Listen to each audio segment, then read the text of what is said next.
IMISO CERAMICS was founded by Andile Dyalvane and Zizi. They are master ceramicists from the Eastern Cape, and they reside in Cape Town, South Africa. IMISO CERAMICS is a word derived to mean better future or better tomorrow. It's a manifest of a better tomorrow through the technology and the mechanism of clay and ceramic. And in some way, shape or form, the ceramics are an archiving of our history so that they can serve as a time capsule in many ways for those in the future to understand what we are achieving today. IMISO's residency program comes from our experience as artists in the 20 years that we've been doing the work, and as in our culture as well. We've basically been raised to be able to welcome people, and this is what we've been doing in our space, welcoming, sharing our space with our community. Basically a platform where we invite artists and local artists, international artists, for them to have a space in our studio, which is a functioning studio, and they get to have access to the resources of the space. It is for a professional artist, and so that does not need us to see to them in terms of help them realize what it is that they want to do. And so we decided that we do this formally and welcome artists from different parts of the world. We started with the local artists, and now it was Jacob, who we've just recently welcomed from Austria. I'm Jacob Bartmann. I'm a visual artist from Austria, doing a residency here in Cape Town at IMISO. So currently we have Jacob Bartmann as an artist residency, and it excites me because about 2 years ago we were invited in Austria to take part in an artist residency organized by the Upper Austrian government, which is beautiful, and so we said yes. And when I say we, it's because I was with the fellow other artists, Andile Dyalvane and Maweni. Spent 3 months, they took care of us. Now, why I'm saying this was important that we have now Jacob here, it's because one of the things when you go to an artist residency is to form relationships, to create links of sharing who you are, where you're coming from, with the country and the host. And so you learn about their ways of doing, be it the culture, as we mentioned, the ways of working, techniques. This was very important because for me, it fulfills the duty and the journey of why we went there, because that invitation or ask that we should collaborate within the Austrian government to establish a residency. They say that they would like to collaborate with us. Are we willing to host one of theirs? Jacob, then they sent a call. We said yes, because for me it was just a perfect fit, or a result at least, because now all the hospitality that we received and the resources and the kindness that we've received in Austria, we could then return that beautifully. And of course it's going to be different because this is Cape Town and this is South Africa. Jacob's residency, it was his first day being shown around, getting to see what sort of equipment we have, and his questions about the techniques and how the materials that he's going to be needing. It was kind of like giving us an opportunity to get to know his technique before he even starts. When I came here, I started to prepare grog, because I love to wedge grog, like colored grog, like it's a small clay particles which are pre-fired, and I can also show it. Like here, you can see it maybe. You see like these white and yellow dots in in this black colored stoneware. And this is what I started with. We get some local clay, like some white stoneware and some terracotta clay, and I brought some pigments from Austria, and I dyed the stoneware and made grog out of it. And yeah, that took some days. You have to dye it, then you have to break it to small particles, and then you fire it, and then you can use it. So that was my first week, and it was funny then, because after the first firing, I decided that the particles are too big, and I want to grind them even more. There was this like milling stone in the down in the studio, and I asked Andile what it is, and he told me it's a milling stone of I don't know, Sissy's family in the Eastern Cape, and it's just a half one. I can show you maybe. It's like this one. So you can see it's broken, but it was maybe this size or so, and you use it for milling like a grain or so,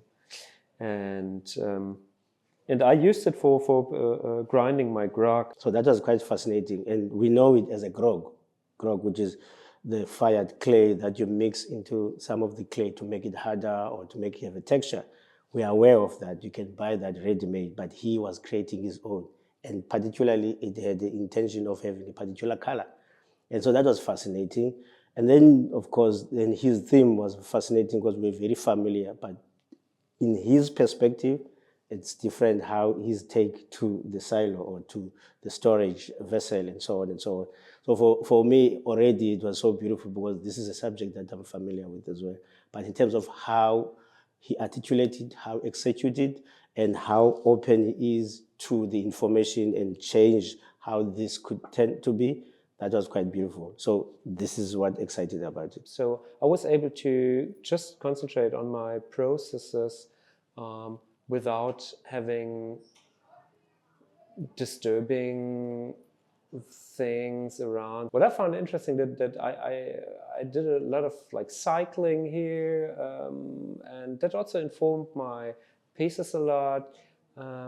Course, I'm always searching for like not visible or not that visible or not visible for all people things, like especially architectural things. So hidden spaces in the sense of factories, silos. But the bicycle gave me a lot of freedom with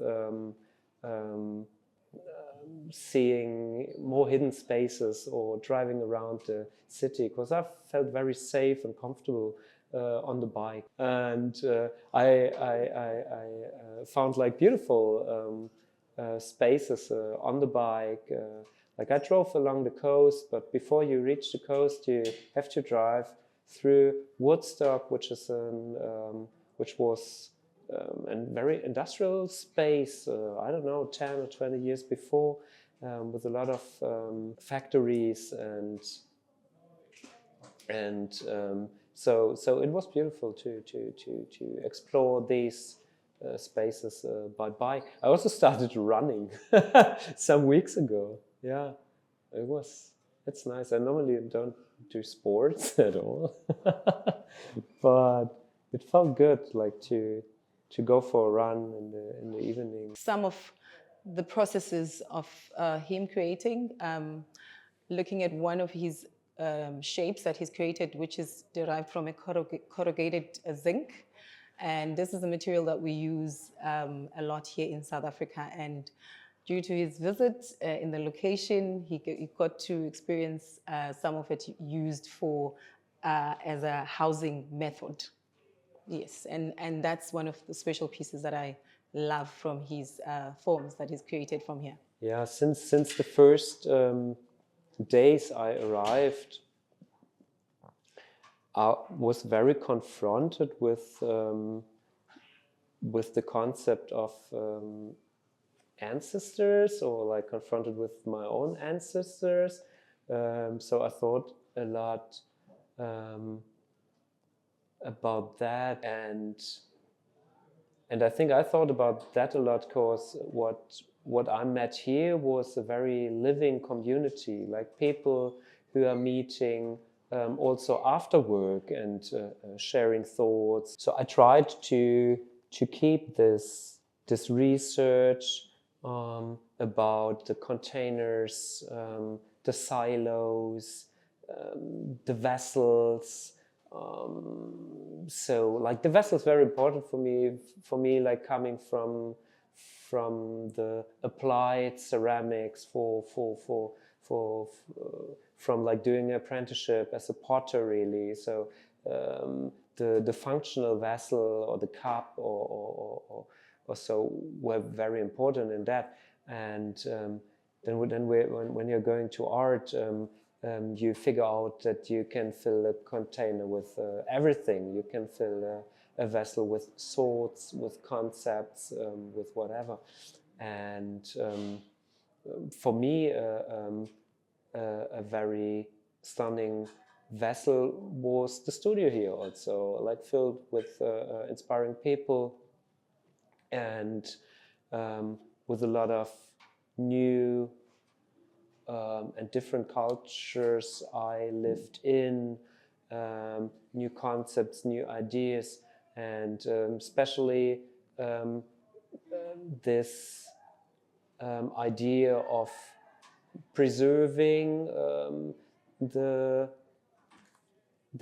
cultural acts of the Xhosa tribe, but also catalyze them, so bring them into this urban art scene life here in Woodstock or whole Cape Town. Observing Jacob has been an interesting process. As IMISO is really a time capsule for those in the future, observing him is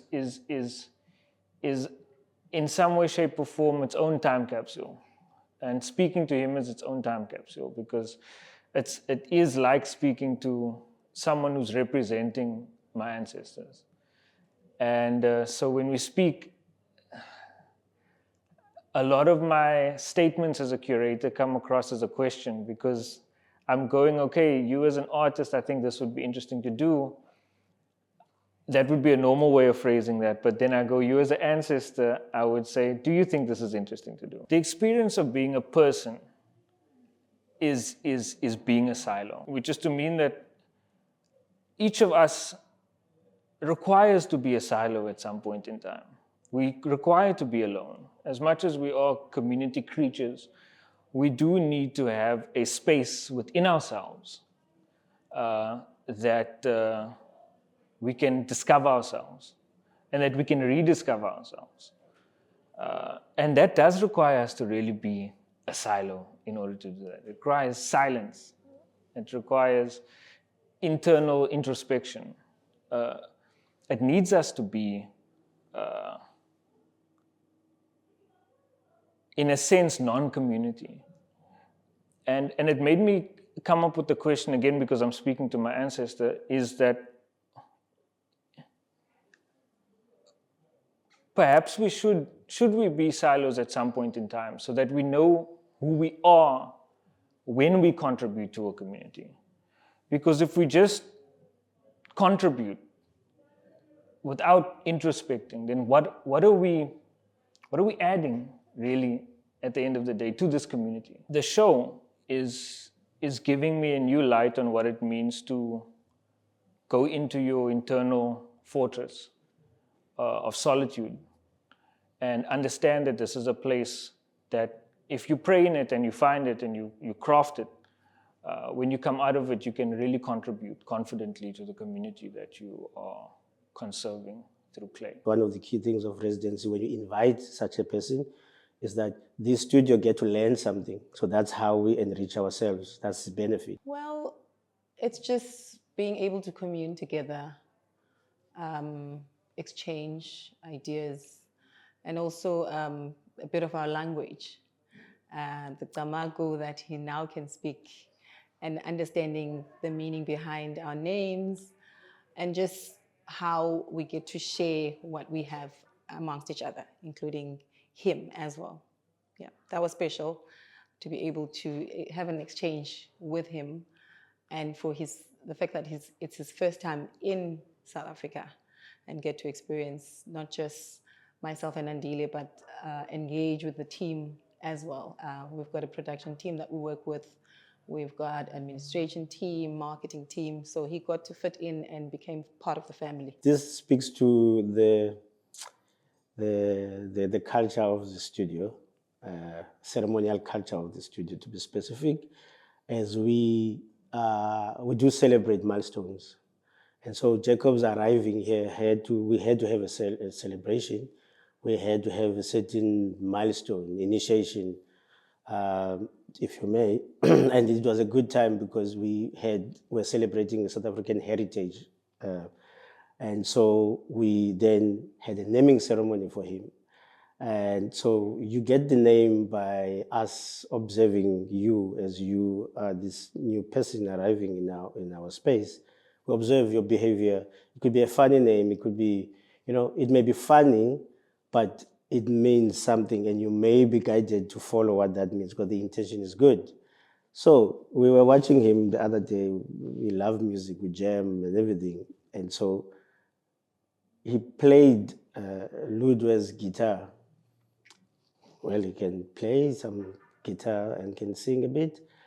And so he was so in his zone, and so one of the string broke. And so when you do that, it's like plucking or something. So it's Udonula. That's the name. So then the name he was given was Waidonula. So if you were to translate that, put it into context for you to put into practice if as a human being. So he managed to pluck us out of our comfort zone and bring us to the persons that we are. And so himself, Donula is basically to pluck and to uproot something and bring it up to the surface. And so that's the fitting. And he can choose how one, use or put into context for themselves. And it's a difficult way of translating the word in Xhosa to English in terms of what it means, but there's the essence of it. Why Donula? Beautiful. I really watched some YouTube videos in the beginning, and I wrote down a lot of Xhosa or East Xhosa words. But I'm very bad in learning languages. Also, my English sucks, and of course it's not my first language. But I can tell that I got a Xhosa name. It's a white Donula. So and it means like a person who unplugged something. So I had this naming ceremony on a Heritage Day. That was interesting, and I felt very honored also. And it was like in the circle where I'm exhibiting now. So this is the place where all these cultural acts are taking place, and where you sit together also after works, and like also casual in a way. Why Donula? Why Donula? And yours? Mateus. What is the name? Mine is It's advanced. Advanced. It means advanced. It's the truth. Tamag. Mine.